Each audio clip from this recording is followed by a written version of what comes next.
All right, I'm just going to go over a couple of questions from the energy worksheet that is due next Sunday. So let's take a peek here. We're going to start with question 9, where we have a child running at a certain speed at a stationary sled. Then they jump on the stationary sled. Looks like we have to calculate the speed of the sled after the child jumps on the sled. So this is an example of a collision between two objects, though obviously it's one that's a little bit different than we usually kind of expect. So how we usually draw a collision like this, we have the two blocks, they run into each other, and then what's happening in this collision is they're essentially combining into one object. Now, the only thing that's different with this is they're not like attaching sideways, instead they're going on top of each other.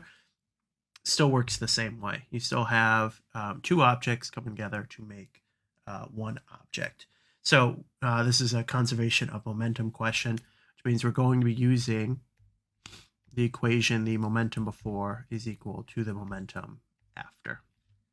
And just like always with this equation, we have to break it down into its different parts. So we have to actually find the momentum beforehand and then know that that's the same as the momentum after. So the momentum before, well, we have a stationary sled, which means that the momentum of the sled is 0. That's easy. So the momentum before is all based on the child, which is the 50 kilograms times the 6 meters per second. And where I'm getting this from is momentum is equal to mass times velocity. So I'm just taking the mass, multiplying it by the velocity.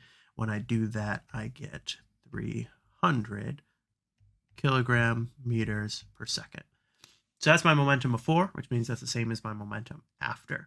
Now, to find the speed after, we're treating this as one object now. So this is my momentum before and after, and my momentum after is based on the mass of both objects. So the mass of the child plus the mass of the sled times its new speed. So the 300 is going to go here. We know the mass of the child. We know the mass of the sled. We just need to fill those in and calculate what the velocity is. So we have 300 kilogram meters per second is equal to the mass of the two objects combined, which is 60 times V. And V is equal to, pull up my calculator here, is equal to 5 meters per second. That's pretty much the first one. Okay. Next question, we have another very similar question where again we have two objects hitting each other and combining into one object. So this is another example of an inelastic collision. So the two carts are moving, they hit each other, they combine into one. So just like before, we have to find the momentum before, which is the mass times the velocity. The momentum of this before is 0 because it's not moving. So the momentum of this one over here is 6,000 because I just multiplied the mass and the velocity, kilogram meters per second. So I got the 6,000 before. That's the same as the momentum after. Because they're now one object, they're combined. The mass of that object is the combined mass of the two. So we just have 6,000 kilogram meters per second is equal to the new mass, which is also 6,000 kilograms, times our new velocity, which means my new velocity is 1. And there we have it. So we're going to, I'm sorry, 1 second, I'm going to bother myself by leaving like that, 1 meters per second. Okay, calculate the kinetic energy of the combined cars after the collision. So that is just kinetic energy is equal to 1/2 mv squared. So we have the 1/2, we have the mass of everything, which is the 6,000 kilograms, times my velocity squared, which is the 1 meters per second squared. So if I do that, I get my 3,000 joules. That's that one right there. So not too tough, not too tough. Now, before I actually move on, I do want to talk about question 16, even if I didn't put it on here, the difference between the kinetic energies. Now, this is an example of an inelastic collision, and one definition that we haven't really got to yet for our collisions is how kinetic energy is conserved or not. Now, a lot of you might just assume, well, it's energy, it's always conserved. It is in total, but that doesn't mean that kinetic energy always remains kinetic energy. It can go into different forms.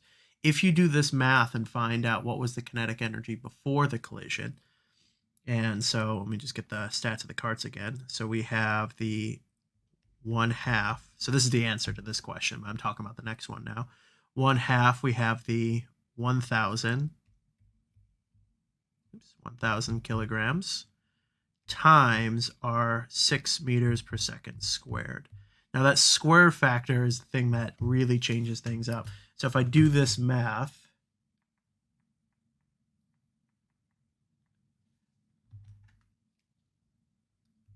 I get a, oops.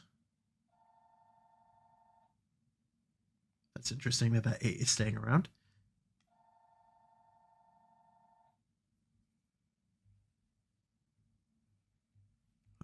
Joules of energy.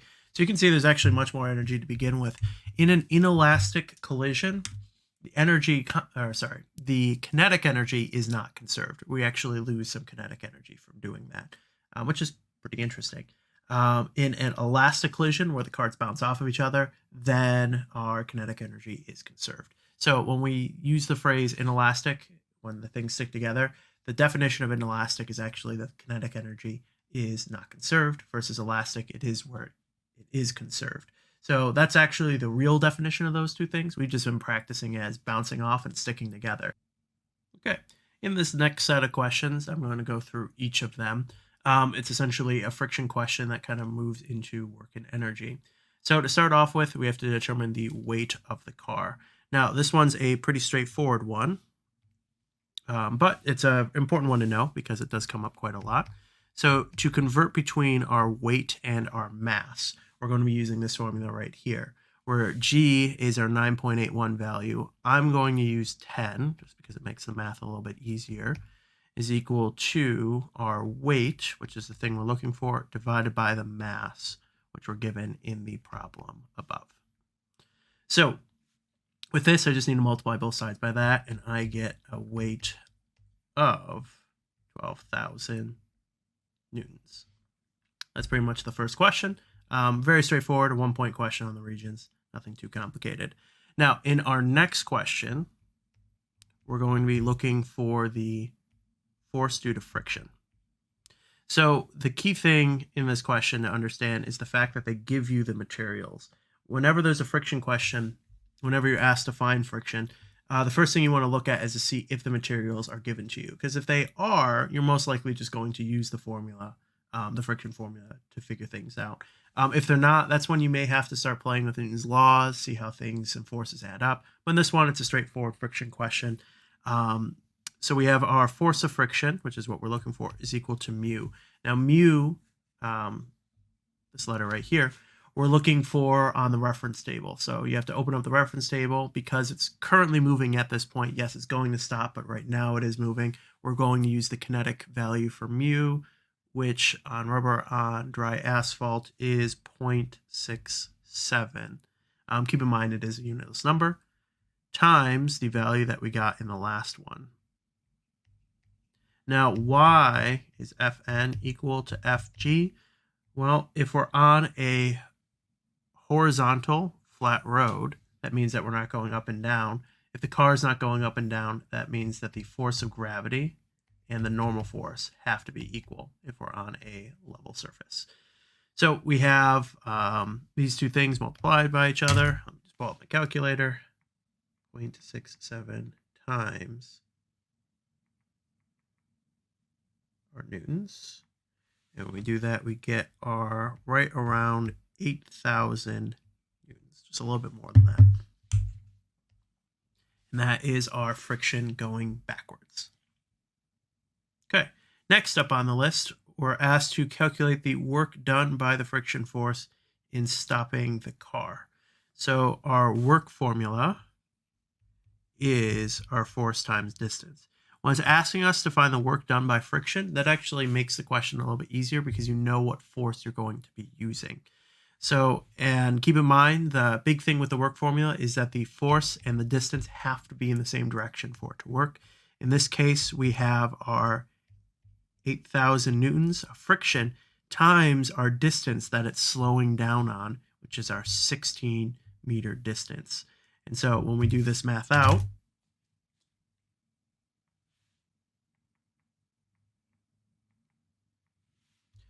we get our very, very large work, which when you're dealing with cars, it's not too shocking to get a big number for joules, regardless of what you're calculating. But we get the 128,000 joules of work done by the friction. Okay, and finally, assuming that energy is conserved, calculate the speed of the car before the brakes were applied. So this is a conservation of energy question. So just like conservation of momentum, where we have the momentum before is equal to the momentum after, the same thing is true for energy. The only difference is now we have to deal with different forms, which can make things just a little bit more complicated. But the nice thing is we don't have to deal with direction because energy, work, and all of that are scalars. So if we have our energy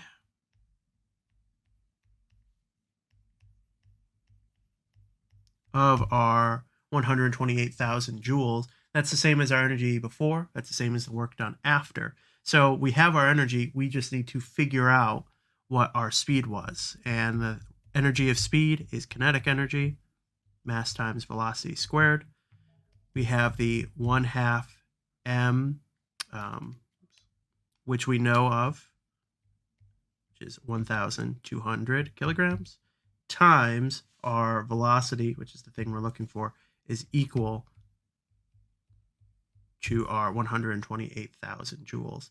If I do the math on this, we get 14.6 meters per second. That's pretty much how you do these questions. Again, if you have any other questions, always feel free to email me or make a message on Google Classroom, and I will get it to you. Thanks for watching, everyone. I will see you guys again.